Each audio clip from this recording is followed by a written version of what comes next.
Hello, friends. It's time to sit down and talk about books. And I'm doing something a little different today because I want to hold my microphone.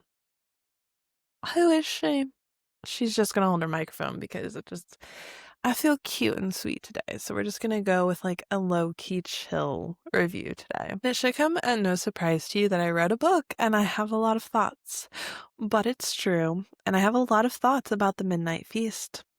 I do. So we're going to sit down now and we're going to talk about my thoughts about this book. If you're new to the channel, I'm Kate, your autistic book reviewer, who's just feeling super cute today. And I tell you about books straight up. Normally with a cup of tea, but it's still too hot, so electrolyte water it is. In my reviews, I split them into two parts. I have a spoiler-free version at the beginning, and then I do a spoiler version at the end. So if you will get to the end of my spoiler-free version and you want to read the book, make sure to use my bookshop.org link in the show notes.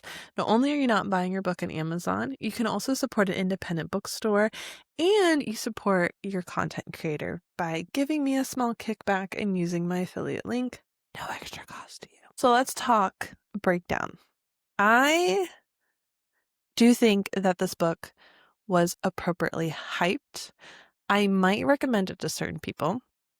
I give it an overall 2.6. That comes down to 2 stars for character, 3 stars for setting, 3 stars for writing, 3 for plot, 2 stars for themes, 2 stars for emotions, and 3 stars for enjoyment. I think this is a well-rounded rating. I think it was evenly split between a 2 and 3 stars. Backstory of this book is also I read it because of one of the Goodreads challenges, and why not? Why not be an overachiever? Now, essentially, the Midnight Feast follows generally one timeline with a small kick to the past through journal entries. But there is a new fancy hotel opening on the coast of England, Ireland, something in the Celtic Islands. I should know this. I'm pretty sure it's England. But there's a new fancy retreat opening up, and we have 4 POVs in this book. I believe 4. We have the owner and founder of the retreat. We have her husband. We have one of the guests at the retreat. And then we have one of the workers who is a barback, but he also happens to live next door in the farm. His family owns that farm. But we are into the opening celebrations of this wellness retreat that this lady has painstakingly put together. She ends up owning the property she inherits the property. And a lot of crazy things happen. We find out that, her closing off the land to create this wellness retreat is really irritating the locals because this is a public use land more. It has always been used by the entire town. It is a sacred place to them. And it's something that they don't like, these rich people coming in and threatening, especially because the fact that the owner is trying to pick up other land as well to expand her empire. Now, there are stories about this land as well. Some folklore mixed in about what they call the birds. Even her grandfather on his dying last breath said something about the birds. He was found with a feather in his hand. And so as we progress the story, we see some of these bird occurrences and we see and start to wonder, are the birds real? Now, I'm going to tell you that I was on the fence about this book very much, but then I read the very last sentence of the book and I was sold for life. If you can read this book on the last sentence, I would give this book 5 stars. Now, it took so much to get there that it makes you wonder, was everything I went through worth that last sentence? I got chills. I was excited. I felt everything because of it. But was it worth the entire journey to get there? From the perspective of this being a thriller book and me not actually wanting to read thriller books, I would say this is on the high end of my thriller choices. I was sold this book because of the fact that I was told the folklore was very interwoven into the story and very well done. I don't entirely agree. I think that the folklore does exist, but it left a few questions, and it has It's not enough in the story to pull me in and to make it exciting. Let's be honest, it's not a fantasy book filled with folklore. It is a super realistic thriller, and it wasn't enough. I will admit that I think that my rating is a little low for this book too, because I didn't give it the attention that it deserved. I wanted to read through it. I was kind of bored at the beginning. My interest starts picking up as I was reading the book and getting to understand the characters more. And by that time, it was just too late. I missed way too many connections.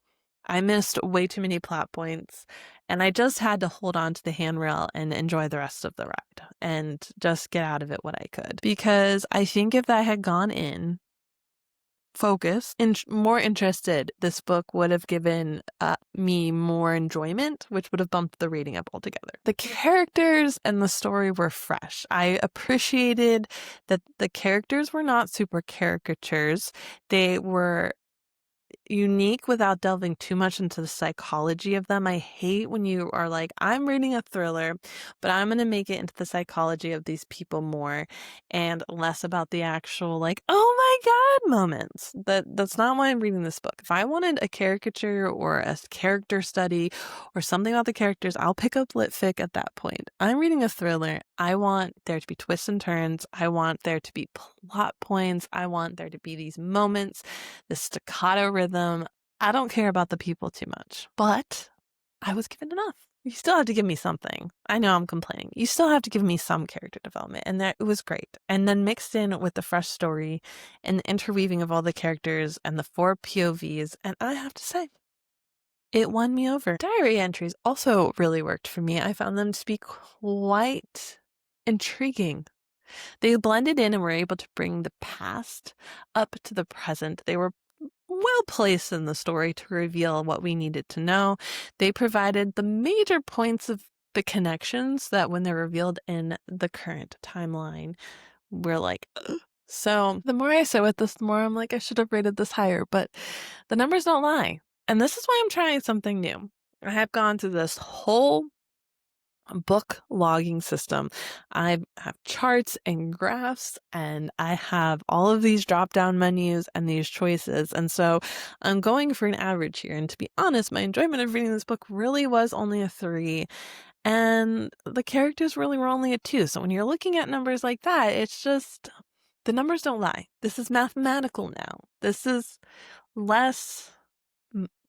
It's still my opinion, but it's less, I'm just gonna rate it based on the fleeting moment of how I felt. I kind of told a lie at the beginning, just realizing my interest in this book was actually peaked right at the beginning. The beginning of writing of this book. So hot, so sexy, so amazing. But I feel like as the story went on, we lost that beauty and voice. I'm trying to get something so that I can like read you something from the book. Maybe I want the prologue. Something is moving through the trees now, disturbing the normal nighttime harmony. Shadows with form, with substance, rustling through the leaves, treading upon the woodland floor, snapping twig and bracken.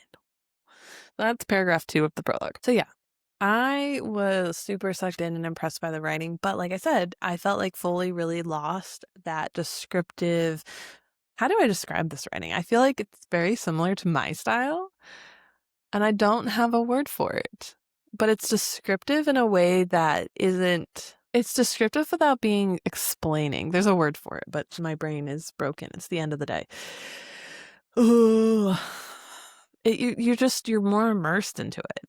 It's showing, and pacing for the story was also extremely spot on. Again, this is where I'm feeling like I misrated this book entirely.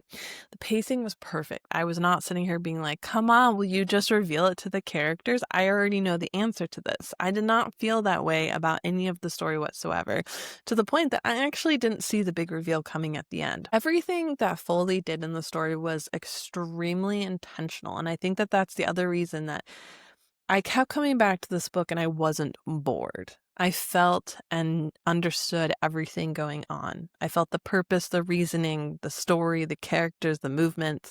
It was just all finally thought out and plotted and shown in the story. Nothing was wasted or expanded or exploited or just, there was no waxing poetically in this book. It was all purposeful and demanding. And again, this is why I think that I didn't do the book a service, because I didn't go in expecting what I expected. I really thought this was going to be a light thriller without a lot of substance to it, and I was very wrong. Will I read her again? I think I actually might. I think if there is a plot or synopsis that catches my attention, Foley will be another read for me. I don't know.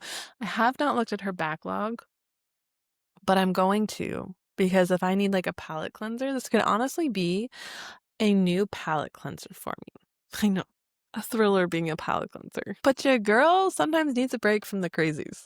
She needs a break from the romance and the too thick fantasy and sci-fis and the horror. And so where does she go? Because she's not going to read lit fic or woman's fic. So what does that leave? Thrillers. And yes, this is 100% a thriller. I think I've had this discussion with CJ about like what makes something a mystery and what makes something a thriller. And in my description of it, a mystery is essentially more of the act of solving something. Think Agatha Christie, Knives Out. We're in the act of solving a murder. We're in the act of finding clues to see who killed it. Whereas a thriller is something happened or is currently happening. The murder hasn't happened yet. We are living through it. We are experiencing the twists and plot points and everything being revealed. So that's just my idea. So yes, this is a thriller. I would say this is a beach read. I would 100% tell you that this is a book that you should take to the beach with you, especially because it's set on the coast as well. Like how more like perfection can you get? I ended up reading. I'm not a person who reads on vacation. I'm the other way around. I read at home. But I did take this on my little mini summer vacation that I had, and so it was nice because I got to read it a little bit. I think that's all I have, non-spoiler. Yeah.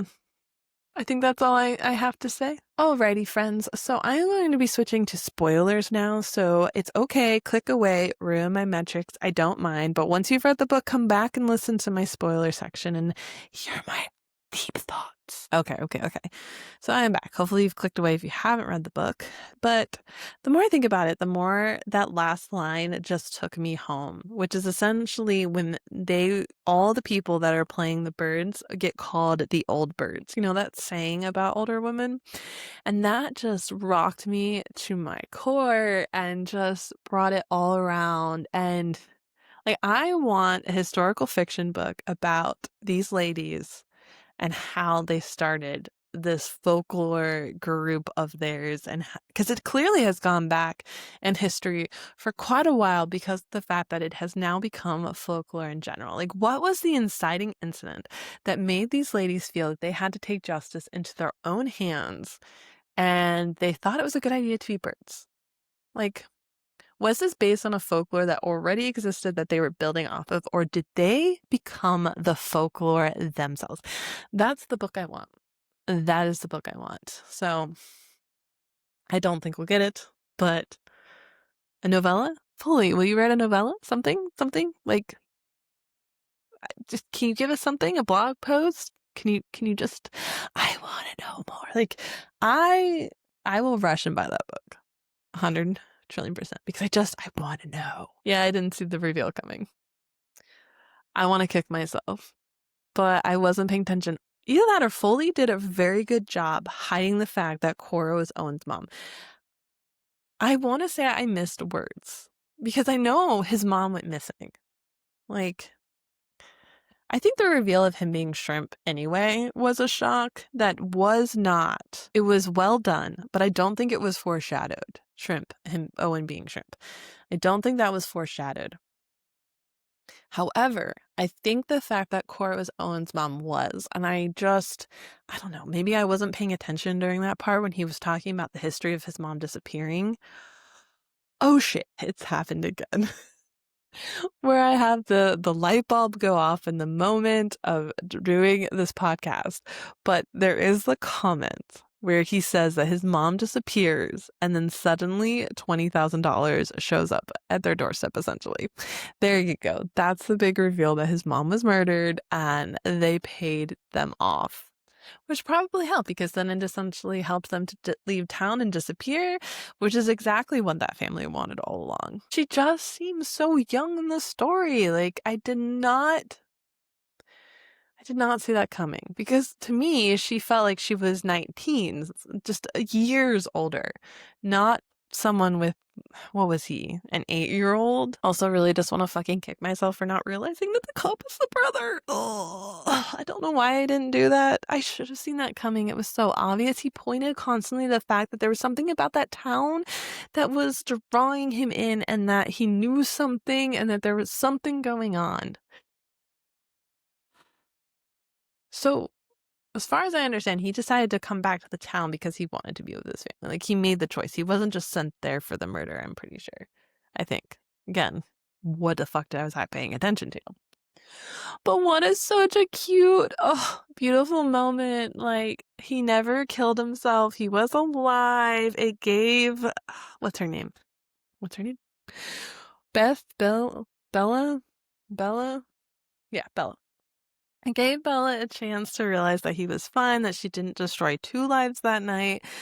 I hope in my heart of hearts that somehow they end up together. Like, I still hope that that spark is still burning and that they'll end up together, but I want to kick myself so fucking hard for not realizing it was the brother, because I think if I had realized that, oh, the toe curling and the chills and the excitement I would have felt. Like, my God, this book deserves a higher rating. What am I doing? Well, how did this book only get a 2.6? There's something wrong with me because this book, look at me talk about, well, I change it probably not. Everyone had a fucking purpose in this book, though. It is so good. I have to say, I just, like, the small town interweaving of the story as well and the characters. Like, this book feels and is the essence of small town. And yeah. Ugh. Just love it. I love it. I have to say, God damn it. What can I possibly change? Can I change the plot? Am I going to sit here and say that the plot was like a 4? Okay, so say the plot was a 4. But see, then you get to like the themes, and the themes just weren't that great. I don't know. Let's real time this for a minute. I am going to go to my fancy new book tracker, and I am going to change the plot to a 4. Okay. 2.7. It goes to 2.7. What if I change the enjoyment to a 4 too? 2.9. Yeah, we're still at a 3 on Goodreads. Rounding up, we are still at a 3. Because I still don't think the characters are that great. The writing was a 3 because she lost some of it. Emotions, maybe I'll change that to a 3. Now we're just at a 3 even. Yeah, it's a 3. Okay, but now it's on 2.6. It's a 3. All right, it's a 3 now. I think we're just gonna leave it there. Thank you so much, friends, for listening to this episode. Make sure to rate, review, and subscribe so you never miss an episode. And so it helps others that like the same kind of content to find me, and so that we can all become a lovely book community together so we can chit chat about books. But if you want to talk more about the book, and other spoilers, either comment spoiler below and I'll respond, or DM me on Instagram and we can have like a chit chat about books, because I'm still looking for a book sister. I'm still looking for a book sister. But thank you so much, friends. Happy reading.